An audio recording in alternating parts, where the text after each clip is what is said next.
Hi friends, இன்றைக்கி நம்ம மலையாளத்தில் ரிலீஸ் ஆன சம்பவம் அத்தியாயம் 1 அப்படிங்கிற ஒரு த்ரில்லர் மூவியை பார்க்க போகிறோம். பயங்கரமான ட்விஸ்ட் அண்ட் டர்ன்ஸ் இருக்கும். இதில் பார்த்திங்கன்னா ஸ்டார்டிங் சீன்லேயே ஒரு வெள்ளைக்கார லேடி வந்துட்டு 1960களில் ஒரு காட்டுக்குள்ளே நிறைய ஆட்களோட 2 பணத்தை ஒரு சாக்கு மூட்டையில் கட்டி லாந்தர் வெளிச்சத்தில் எடுத்துகிட்டு போகிற மாதிரி காட்டுறாங்க.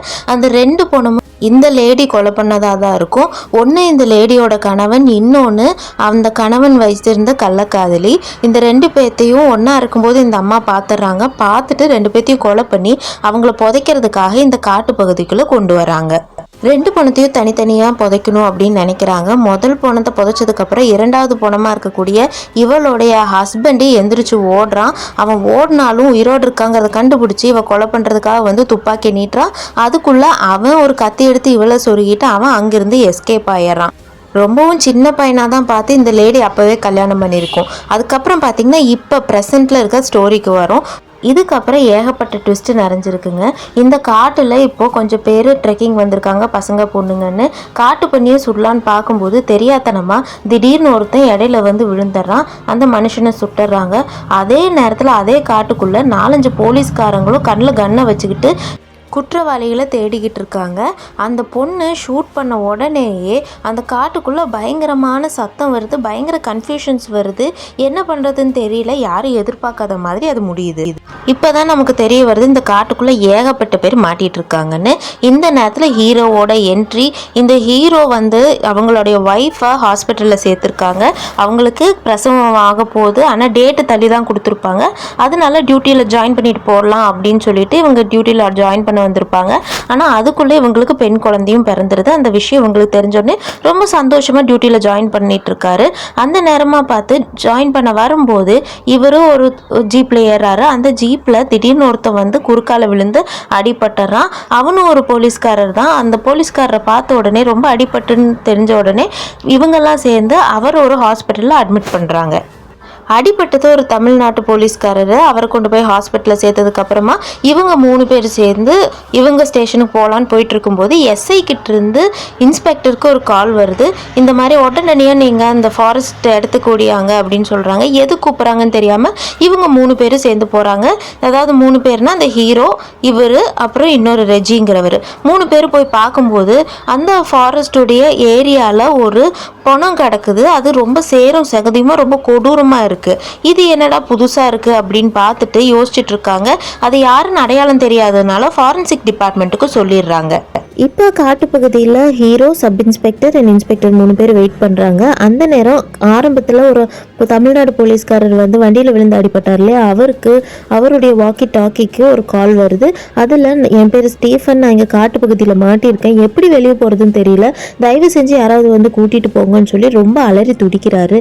மாட்டின எல்லாருமே தமிழ்நாட்டு போலீஸாக இருக்காங்க. இங்கே அவங்க என்ன பண்ணுறாங்கன்னு தெரியாமல் இந்த 3 போலீஸ் ஆஃபீஸர்ஸும் முழிச்சுக்கிட்டு இருக்காங்க. இதுக்கு பேக் ஸ்டோரி என்னன்னா, பல வருஷத்துக்கு முன்னாடி இந்த காட்டுக்குள்ளே ஒரு 5 போலீஸ்காரங்க கொஞ்சம் கைதிகளை கூப்பிட்டு வந்துக்கிட்டு இருக்காங்க. இந்த காட்டு வழியாக போகும்போது போலீஸ் அசந்த நேரமாக பார்த்து எல்லா கைதிகளும் அந்த பஸ்ஸிலேருந்து இறங்கி ஓடிடுறாங்க. இந்த காட்டுப்பகுதிக்குள்ளே வந்து தப்பிச்சிடுறாங்க. இந்த காட்டுப்பகுதியில் தப்பிச்சதுனால அவங்களும் வந்து தேடுறாங்க. 2 பேர்த்துக்குள்ளே சண்டை நடக்குது. அந்த கைதிங்களாம் போலீஸ்காரங்களை ஒவ்வொருத்தங்களும் கொல்ல ஆரம்பிக்கிறாங்க. இப்போ ஸ்டீஃபன், அதாவது கால் பண்ணார் இல்லையா வாக்கி டாக்கியில், அந்த ஸ்டீஃபன் அவரை கொல்ல வந்த கொலையாளியை ஒரு பிஸ்டல் எடுத்து ஷூட் பண்ணிடுறாரு. அந்த கொலையாளியோட ரத்தம் அந்த காட்டுக்குள்ளே விழுந்த உடனே அந்த காட்டில் பயங்கரமான சத்தம் ஏற்படுது. காட்டுடைய சூழ்நிலையே வேற மாதிரி மாறிடுது. யார் எங்கே இருக்கா, என்ன பண்ணுறா, ஒரு நிதானமும் தெரியாத அளவுக்கு அந்த காடு கன்ஃபியூஷன் கொடுத்துருது. எப்படியாவது இந்த காட்டிலேருந்து ஓடி ஆகணும், இது ரொம்ப வினோதமாக இருக்குது, ஏதோ அமானுஷம் நடக்குது அப்படின்னு இந்த போலீஸ்காரங்களுக்கு தெரியுது.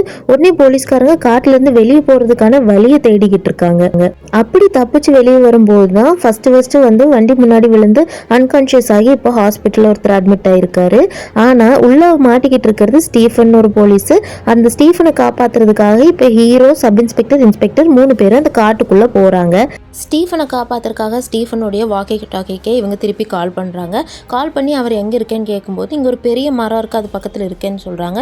இவங்க 3 பேரும் அவரை தேடி போயிட்டுருக்காங்க. போய் பார்த்தா அவங்க ஒரு பெரிய காக்காயோட சிலை தான் இருக்குது, அவரை காணோம். இது என்னடா காணோன்னு திருப்பி அவருக்கு ஃபோன் பண்ணி கேட்கும்போது நான் இங்கே தான் இருக்கேன்னு சொல்கிறாங்க. ஆனால் ஏன்னு கண்டுபிடிக்க முடியாதனால இவங்க 3 பேரும் சேர்ந்து அந்த இன்ஸ்பெக்டர், அதாவது ஸ்டீஃபனுடைய ஸ்டேஷனுக்கு கால் பண்ணி அங்கே இருக்க இன்ஸ்பெக்டர்கிட்ட இந்த மாதிரி உங்கள் ஸ்டீஃபன் ஒருத்தர் இங்கே வந்து மாட்டிக்கிட்டாருன்னு சொல்கிறாங்க.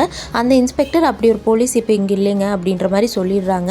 அதுக்கப்புறம் இவங்களுக்கும் ஒரே கன்ஃபியூஷன் ஆகிடுது. திருப்பி ஸ்டீஃபனுக்கு கால் பண்ணிவிட்டு இன்னொரு காலில் இந்த ப்ரெசென்ட்டில் இருக்க இன்ஸ்பெக்டர் கூட லைனில் இருக்காங்க. உங்க கூட யாரெல்லாம் வந்திருக்காங்கன்னு ஸ்டீஃபன்கிட்ட கேட்கும்போது வரிசையாக ஒரு 4-5 போலீஸ்காரங்களுடைய பேர் சொல்கிறாரு. இப்போ செகண்ட் லைனில் வெயிட் பண்ணிட்டு இருக்காரு இல்லையா ப்ரெசன்ட் இன்ஸ்பெக்டர், அவர் இந்த பேரெல்லாம் கேட்ட உடனே தூக்கி வாரி போட்டுருச்சு அவருக்கு.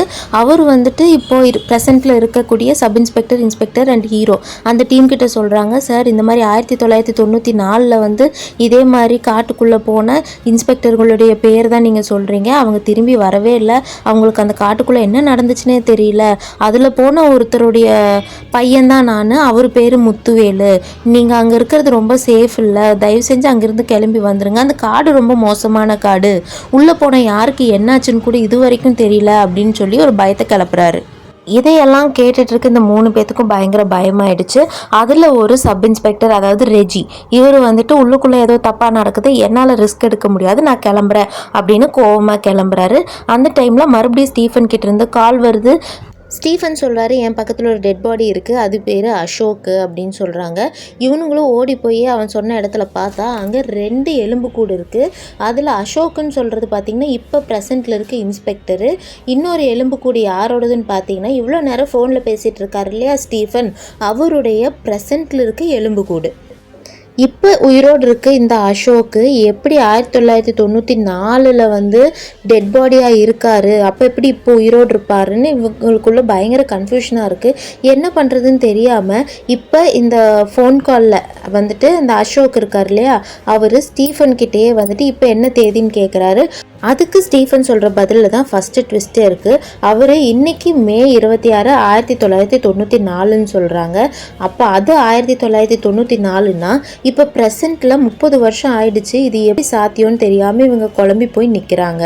இப்போ அடுத்த ட்விஸ்ட்டு, ஃபஸ்ட்டு வந்து வண்டி முன்னாடி விழுந்தார் இல்லையா ஒரு தமிழ்நாடு போலீஸு, அவரை பார்த்துக்கிட்டு இருந்த கான்ஸ்டபிள் கிட்டேருந்து இப்போ அசோக்குக்கே கால் வருது. இந்த மாதிரி அவரை பார்க்குறதுக்காக அவங்களுடைய ஒய்ஃப் ஒருத்தவங்க வந்திருக்காங்க அப்படின்னு சொல்கிறாங்க. இந்த அம்மா கிட்டேயும் கையில் கரெக்டாக அவருடைய ஃபோட்டோ, சின்ன வயசு ஃபோட்டோ அப்படியெல்லாம் எல்லாமே வச்சுருக்காங்க. இவங்களுக்கு கன்ஃபியூஷன் தாங்க முடியல. சரி நான் வந்து பார்க்குறேன்னு சொல்லி வச்சிட்றாரு. அதுக்கு அடுத்ததாக ஃபாரன்சிக் டிபார்ட்மெண்ட்லேருந்து வந்தாங்க இல்லையா அந்த சேரும் சகதியமாக இருக்க பாடியை பார்க்குறதுக்கு, அவங்க கிட்டேருந்து ஒரு கால் வருது.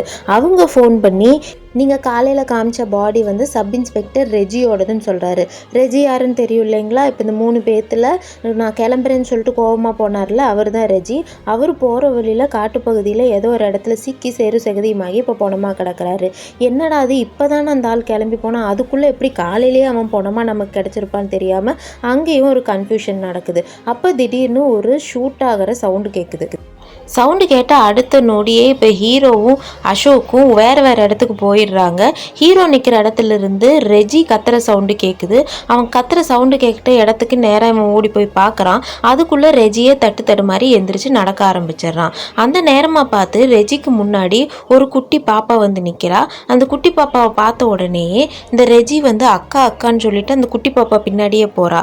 திடீர்னு அந்த பொண்ணு எதுக்காக இங்கே வந்திருக்கான், அந்த பொண்ணுடைய தம்பி ஒரு வெள்ளை கலர் குதிரையை பார்த்துட்டு இந்த காட்டுக்குள்ளே வந்திருப்பான். அந்த காட்டுக்குள்ளே போன அந்த தம்பியை தேடி இந்த பொண்ணு வந்திருப்பா. இந்த பொண்ணை பார்த்த ரெஜி அக்கா அக்கான்னு சொல்லிட்டு பின்னாடியே போகிறா. ஏன்னா சின்ன வயசில் ரெஜியோட அக்கா தான் இந்த பொண்ணு. அதாவது இப்போ தான் நமக்கு தெரிய வருது, இந்த காட்டுக்குள்ளே இருக்க மனுஷங்க எல்லாரும் ஒருத்தங்களே தான், ஆனால் எல்லாருமே வேறு வேறு ஒரு டைம் லைனுக்குள்ளே மாட்டிக்கிட்டு இந்த காட்டுக்குள்ளேயே சுற்றி சுற்றி வராங்கங்கிறது நமக்கு தெரிய வருது. இப்போ நம்ம ஹீரோவும் ரெஜியை தேடிட்டு சுற்றிக்கிட்டு இருக்காரு. அசோக்கும் அதே காட்டுக்குள்ளே வேற ஒரு டைம் லைன்லேயும் சுற்றிக்கிட்டு இருக்காரு. இப்போ இவங்க எல்லாருமே அந்த காட்டுக்குள்ளேருந்து வெளியே வரணும்னா அந்த டைம் லைனை பிரேக் பண்ணுங்கிறது நமக்கு தெரியுது. இப்போ ரெஜி அந்த சின்ன பொண்ணை துரத்திக்கிட்டு ஓடிக்கிட்டு இருக்காரு. அவரை துரத்திக்கிட்டு நம்ம ஹீரோவும் ஓடிட்டு இருக்காரு. ஓடும்போது ரெஜியை தான் தெரியாமல் ஸ்டார்டிங்கில் ஒரு பொண்ணு பண்ணி நினச்சி ஷூட் பண்ணும்ல, அது இந்த சப் இன்ஸ்பெக்டர் ரெஜியை தான். ரெஜியை அந்த ஷூட் பண்ண உடனே இறந்து போயிடுறாரு. அவருடைய ரத்தம் இந்த பூமியில் பட்ட உடனே மறுபடியும் அந்த கார்டு டைம் லூப்புக்குள்ளே போயிடுது. அதாவது ரெஜியோட பாடியை பார்த்துட்டு மற்ற எல்லாத்துக்கும் தகவல் சொல்லியிருக்காருங்கிறது நமக்கு இப்போ தான் தெரியுது. அந்த நேரம் இப்போ ஹீரோ கூட இருந்த அந்த அசோக்குங்கிற போலீஸ்காரர் எங்கே போயிருக்காருன்னா, அவர் ஸ்டீஃபன் பக்கத்தில் ஒரு பொணம் இருக்கு இல்லையா, அந்த பொணமாக அவர் செத்து கிடக்கிறாரு. அதை இப்போ ப்ரெசண்ட்டில் இருக்க இந்த ஹீரோவும் பார்த்துட்டு ஆச்சரியத்தில் நிற்கும்போது, ஏற்கனவே 1960களில் நடந்த சம்பவம் எல்லாம் இந்த ஹீரோ கண்ணு முன்னாடி இப்போ நடந்துக்கிட்டு இருந்துச்சு. அதாவது அந்த வெள்ளைக்கார பொம்பளை எல்லாம் கண்ணு முன்னாடி வந்துட்டு போயிட்டுருக்காங்க. அந்த வெள்ளைக்கார பொம்பளைய அந்த அவங்களுடைய ஹஸ்பண்டே கொலை பண்ணிட்டு ஓடினார் இல்லையா, போகும்போது அந்த வெள்ளைக்கார லேடியோட ஆளுங்க அந்த ஹஸ்பண்டோடைய தலையை அங்கேயே வெட்டி கீழே வீசிடுறாங்க. அதையும் இந்த ஹீரோ பார்க்குறாரு. அந்த ரத்தம் கீழே பட்ட உடனே மறுபடியும் வேற ஒரு டைம் லூப்புக்குள்ளே இப்போ போகிறாங்க. அப்போ தான் ஹீரோவுக்கும் நமக்கு ஒரு விஷயம் தெரியுது. அந்த காட்டுக்குள்ளே எப்போல்லாம் ரத்தம் சித்துதோ, பயங்கரமான சத்தம் ஏற்படுதோ, அப்போ அந்த காடே வந்துட்டு ஒரு வித்தியாசமான டைம் லைனுக்குள்ளே மாட்டிக்கிறாங்க. அப்போ பார்க்கும்போது ஹீரோ வேகமாக அந்த இடத்துலேருந்து தப்பிக்கணும் அப்படின்ட்டு ஓடிட்டுருக்காரு. ஓடிட்டுருக்கும்போது அந்த இடத்துல வந்துட்டு புதுசாக யாரையும் மீட் பண்ணிடக்கூடாதுன்னு ஒளிஞ்சு ஓடிட்டுருக்காரு. ஏன்னா புதுசாக மீட் பண்ணி அவங்களுக்குள்ளே ஏதாவது சண்டை வந்து ரத்தம் சிந்தினா மறுபடியும் டைம் லைன் மாறிடும். அந்த நேரத்தில் ஒரு ஆளை பார்க்குறாரு. அந்த ஆள்கிட்ட வந்துட்டு நீ இங்கே என்ன பண்ணுறேன்னு கேட்கும்போது, உனக்கு நான் என்ன பண்ணுறேன்னு தெரியணுமா, இந்த காட்டில் என்ன நடக்குன்னு தெரியணுமான்னு சொல்லிட்டு அவர் வந்துட்டு ஒரு பேக் ஸ்டோரி சொல்கிறாரு. அந்த பேக் ஸ்டோரி தான் இந்த நடக்கிற எல்லா பிரச்சனைக்கும் காரணம்னு சொல்கிறாரு. அதாவது பல 100 வருஷத்துக்கு முன்னாடி இந்த காட்டில் வாழ்ந்த மக்கள் காக்காயை தான் வந்துட்டு தங்களுடைய கடவுளாக நினச்சி வழிபட்டுக்கிட்டு இருந்தாங்க. அந்த டைமில் போர்ச்சுகல்லேருந்து படையெடுத்து வந்த ஒரு மன்னன் மக்கள் எல்லாரும் என்ன தான் கும்பிடணும்னு நினைக்கிறாரு. அப்படி கும்பிடாத மக்களை எல்லாத்தையும் அடிமையாக்கிட்டு அவங்களுடைய கடவுளையும் அழித்து அந்த சிலைகளெல்லாம் எடுத்துகிட்டு போகிறத வழக்கமாக வச்சுருக்காரு. அப்படிப்பட்ட ஒருத்தர் ஒரு போர்ச்சுகலில் இருக்கக்கூடிய பையன் வந்துட்டு வழி சொல்லி அந்த மன்னன் வந்துட்டு இந்த காட்டுப்பகுதிக்குள்ளே வரான். காட்டுப்பகுதிக்குள்ளே வந்து மக்கள் எல்லாத்தையும் அடிமையாக்கணும்னு முயற்சி செய்கிறான். மக்கள் யாருமே இவனை மன்னனாக ஏற்றுக்கல. இவனுக்கு பயங்கர கோபம் வருது. அந்த காட்டையே அழிச்சிட்றான். காட்டை அழிச்சிட்டு அந்த காகத்தை வந்துட்டு எடுத்துட்டு போயிடணும், அந்த சிலையை எடுக்கணும் அப்படின்னு நினைக்கிறான். ஆனால் என்ன முயற்சி செஞ்சாலும் அந்த காகத்துடைய சிலையே இவனால் அசைக்க கூட முடியல. அவ்வளோ பவர்ஃபுல்லாக இருக்குது. அந்த நேரத்தில் அவன் போர் படைகளை வச்சுட்டு பல யானைகளை வச்சு அந்த சிலையை எடுக்கணும்னு முயற்சி செஞ்சும் கூட அதை நடத்தலை. அதனால கோபம் அடைஞ்சு அங்கே இருக்க எல்லா காகங்களையும் அங்கே இருக்க எல்லா மக்களையும் கொன்னுட்டான். இந்த மாதிரி ஒரு அசம்பாவிதம் தன்னுடைய காட்டில் நடந்ததுனால கடவுள் ரொம்ப உக்கிரமாகி அங்கே இருக்கக்கூடிய காலநிலைவே அப்படின்னு சொல்கிறான்.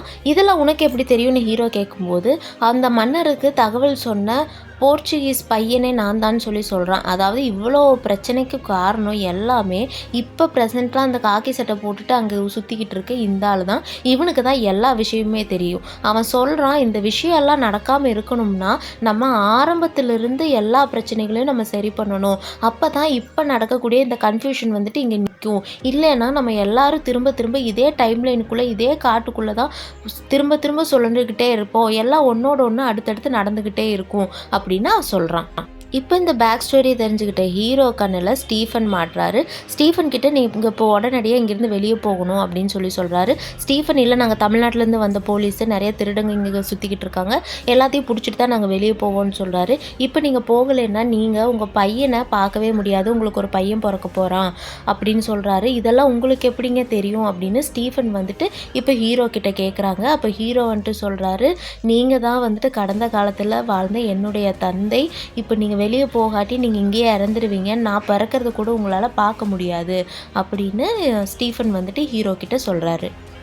ஸ்டீஃபனை நம்ப வைக்கிறதுக்கு ஹீரோ அவன் பேக்கெட்லேருந்து அவங்க அப்பாவோட ஃபோட்டோ எடுத்து காமிக்கிறாரு. ஒரு வழியாக ஸ்டீஃபனும் நம்பிடுறாங்க. 2 பேரும் இந்த மாதிரி உட்காந்து பேசிக்கிட்டு இருக்காங்க. அந்த டைமில் பார்த்திங்கன்னா திருடங்கள்லாம் இருந்தாங்க இல்லையா, அவங்களில் ஒருத்தன் வந்துட்டு இந்த ஸ்டீஃபனை வந்து கொலை பண்ண வராங்க. கொலை பண்ண வந்த உடனே ஸ்டீஃபன் முன்னாடி லூப்பில் நடந்த மாதிரியே பிஸ்டன் எடுத்து அதில் இருக்கக்கூடிய கொலைகாரங்களை கொல்லணும்னு ட்ரை பண்ணுறாங்க. அப்போ திடீர்னு ஹீரோ வந்து நீங்கள் பண்ணிங்கன்னா நம்ம மறுபடியும் லூப்புக்குள்ளே மாட்டிக்குவோன்னு சொல்லிட்டு அதை தடுத்து நிறுத்துறாரு. அப்புறம் ஹீரோ அங்கே இருக்க எல்லா போலீஸையும் ஒன்றா சேர்த்து பத்திரமா வெளியே போகிறதுக்காக வழி தேடலான்னு யோசிச்சுட்டு இருக்காரு. அதுலேயும் 2 போலீஸ்காரங்களும் அங்கேருந்து கொலையாளிகள் வந்துட்டு கொண்டுடுறாங்க. அதுக்கு அது விடுங்க, அது ரத்தம் சுட்டல, அதனால லூப் போகலை. இப்போ எப்படி வெளியே போகிறதுன்னு யோசிக்கும் போது ஆல்ரெடி அந்த போர்ச்சுகல் பையன் இப்போ பெருசாக இருக்கான் இல்லையா, அவன் வந்துட்டு ஒரு மரத்தில் வந்துட்டு எழுதி வச்சுருக்கான், ஒரு ரவுண்டாக போட்டு. அதை பார்த்ததுக்கப்புறம் தான் ஸ்டீஃபனுடைய பையன், அதாவது ஹீரோக்கு ஞாபகம் வருது, இங்கேருந்து வெளியே போகணுன்னா நம்ம இந்த காகத்துடைய சிலையை சுற்றி தான் வெளியே போகணுன்னு நினைக்கிறாங்க. அதே மாதிரி எல்லா போலீஸ்காரங்களையும் சேர்த்துட்டு ஹீரோவுடைய தலைமையில் எல்லாரும் வெளியே போக ட்ரை பண்ணுறாங்க. தூரத்தில் ஒரு ரோடும் தெரியுது. அப்பாடா தப்பிச்சிட்டோம் அப்படின்னு சொல்லிட்டு அந்த ரோட்டுக்கிட்ட போயிடுறாங்க. ரோட்டுக்கிட்ட போயிட்டு பார்க்கும்போது அங்கேருந்து ஒரு ஜீப் வருது. அந்த ஜீப்பில் இருக்க டிரைவர்கிட்ட இன்றைக்கி என்ன டேட்டுன்னு கேட்குறாங்க. அவர் 1994 மே 26ன்னு சொல்கிறாங்க. அதாவது ஹீரோ பிறந்த அன்னைக்கு தான் இது நடக்குது. ஆனால் ஹீரோக்கு வந்துட்டு இப்போ ப்ரெசன்ட் டேட்டுக்கு தான் போகணும். இது பேக் டேட்டாக இருக்குது. இப்போ ஸ்டீஃபன் மற்றும் பல போலீஸ்காரங்களை எல்லாத்தையும் அந்த ஜீப்பில் ஏற்றி விட்டுட்டு இவன் என்ன செய்யறதுன்னு தெரியாமல் மறுபடியும் அந்த காகத்தோட சிலைக்குள்ளேயே போயிடுறான். காட்டுக்குள்ளே போயிட்டு அந்த சிலைக்கு முன்னாடி இருந்து தன்னைத்தானே பிஸ்டலில் ஷூட் பண்ணிக்கிறான். ஷூட் பண்ணதுக்கு அப்புறமா தான் திடீர்னு தூக்கத்துலேருந்து எந்திரிச்ச மாதிரி ப்ரெசண்ட்லேருந்து எந்திரிக்கிறான். பட் இது என்ன டைம்லன்னு தெளிவாக நமக்கு காட்டல. இவன் ப்ரெசண்ட்டில் எந்திரிச்ச உடனே திடீர்னு ஒரு நர்ஸ் வந்து உங்களுக்கு பெண் குழந்தை பிறந்திருக்குன்னு சொல்லி கொடுக்குறாங்க. திரும்பி பார்த்தா ஸ்டீஃபன் உயிரோடு இருக்காரு. அதாவது அவர் தான் டைம்லைன்லேருந்து கட் பண்ணி இப்போ உயிரோடு கொண்டு வந்துட்டார் இல்லையா. இப்போ மறுபடியும் ஹீரோ புதுசாக ட்ரான்ஸ்ஃபர் ஆகிருக்கு அந்த ஊருக்கு ஃப்ரெஷ்ஷாக கிளம்பி போயிட்டுருக்க மாதிரி காமிக்கிறாரு. போகிற வழியில் பார்த்தா ஒரு போலீஸ் ஜீப் வந்துட்டு பிரேக் டவுன் ஆகி நிற்கிது. ஹீரோ வரக்கூடிய ஜீப்லேயே வந்துட்டு அந்த போலீஸ் வந்துட்டு ஏறுறாரு. அந்த போலீஸ் யாருன்னு பார்த்தீங்கன்னா அப்போ ஸ்டீஃபன் கூட இறந்து போயிருந்ததா சொல்லியிருந்தாரு இல்லையா அசோக், அவர் தான் வந்துட்டு இப்போ இந்த புது ஜீப்பில் ஏறிடுறாரு. ஹீரோக்கு அதை பார்த்துட்டு இது என்னடா அது கன்ஃபியூஷன், நம்ம என்ன டைம்லைனில் இருக்கோன்னே தெரியலையே அப்படின்னு ரொம்ப கன்ஃபியூஷனில் இருக்கார். சரின்னு கன்ஃபியூஷன்லேயே போலீஸ் ஸ்டேஷனுக்கு எல்லாம் போய்கிட்டு இருக்காங்க. அப்போ திடீர்னு ஒரு பொண்ணு வந்து இவங்களுடைய ஜீப்புக்கு முன்னாடி விழுகிறா. பயங்கரமாக அடிபட்டுருது. அந்த பொண்ணை தூக்கி வண்டியில் போட்டுக்கிட்டு ஹாஸ்பிட்டல் போகலான்னு கிளம்புறாங்க. அந்த பொண்ணுடைய ஃபோன் எடுத்து யாருக்காவது கால் பண்ணுங்க அப்படின்னு சொல்லிட்டு ஹீரோக்கு வந்துட்டு அசோக் சொல்கிறாரு. அவர் ஃபோன் எடுத்து பார்க்கும்போது தான் அந்த பொண்ணு ஆரம்பத்தில் அந்த பன்னிகளை வேட்டையாடிட்டு இருந்துச்சுல அதில் ஒரு பொண்ணுன்னு தெரியுது. ஹீரோக்கு வந்துட்டு பயங்கரமான ஷாக்கு. ஏன்னா அது வந்துட்டு இவனுடைய சொந்த மகள் தான். இப்போ ஹாஸ்பிட்டலில் பிறந்திருக்கிறதா சொன்னாங்க இல்லையா, அந்த பொண்ணு தான். அந்த வால்பேப்பரில் இவளும் அந்த குழந்தையும் இருக்கிற மாதிரியான ஃபோட்டோ இருக்குது. அதை பார்த்தோன்னே இவனுக்கு பயங்கர அதிர்ச்சி ஆயிடுது. இவன் என்னடா நம்ம பொண்ணு இப்போ செத்து கிடக்குதுன்னு பார்த்து ரொம்ப அழுதுட்டு இவன் ஒய்ஃபுக்கு ஃபோன் பண்ணி குழந்தை என்ன பண்ணுதுன்னு கேட்கும்போது பாப்பா இப்போ தாங்க தூங்கிட்டு இருக்கா அப்படின்னு சொல்கிறாங்க. அதாவது ஹாஸ்பிட்டல் இப்போ தான் பிறந்திருக்கு குழந்தை, அதுக்குள்ளே இங்கே எப்படிரா செத்துருக்கும் அப்படின்னு மறுபடியும் ஒரு கன்ஃபியூஷன் நடக்குது. அந்த டைமில் தான் வந்துட்டு இப்போ வேற ஒரு டைம் லைனுக்குள்ளே ஹீரோ மாட்டிக்கிட்டு இருக்கிறது ஹீரோவே உணர்றாரு. இந்த டைம் லைனை பிரேக் பண்ணாதான் எதிர்காலத்தில் இவங்க பொண்ணை சாக விடாமல் தடுக்க முடியும்னு இவருக்கு தெரியுது. போன லூப்பில் அப்பாவை காப்பாற்றினார். இந்த லூப்பில் மகளை காப்பாற்றுறதுக்காக எந்த விஷயம் நடக்கிறதா இருந்துச்சோ அதை நடக்க விடாமல் தடுக்கணும்னு முயற்சி செய்கிறாரு. இப்போ பார்த்தீங்கன்னா திடீர்னு இறங்கி நிற்கும்போது போர்ச்சுகல்லேருந்து படையெடுத்து வந்தார் இல்லையா ஒரு அரசர், அவர் வந்துட்டு வெள்ளை குதிரையோடு இருக்கார். அதாவது ரெஜி எந்த குதிரையை பார்த்து காட்டுக்குள்ளே போய் லூப்பில் மாட்டினாரோ அந்த குதிரை இப்போ தான் வந்துட்டு இன்ட்ரோ ஆகுது. இப்போ தான் ஹீரோவுக்கு ஒரு விஷயம் ஞாபகம் வருது. அந்த ஸ்பை, அதாவது போர்ச்சுகல் அரசனுக்கு வழி சொன்னான் இல்லையா, அந்த பையன் சொன்ன அரசன் அந்த குதிரை இதுதான். இந்த நிகழ்வை எல்லாம் தடுக்கணும்னா அந்த போர்ச்சுகல் அரசன் அந்த காட்டுக்குள்ளே போகிறத தடுக்கணும். அது எப்படி தடுக்கிறாங்க அப்படிங்கிறது தான் அடுத்த பார்ட்டுக்கான லீடாக வச்சு கதையை முடிச்சிருப்பாங்க. படம் பார்க்குறக்கும் ரொம்ப எங்கேஜிங்காக இருக்கும். இந்த வீடியோ பிடிச்சிருந்தா லைக் பண்ணுங்கள், சேனலுக்கு சப்ஸ்கிரைப் பண்ணுங்கள். தேங்க்ஸ் ஃபார் வாட்சிங் the video. Have a nice day.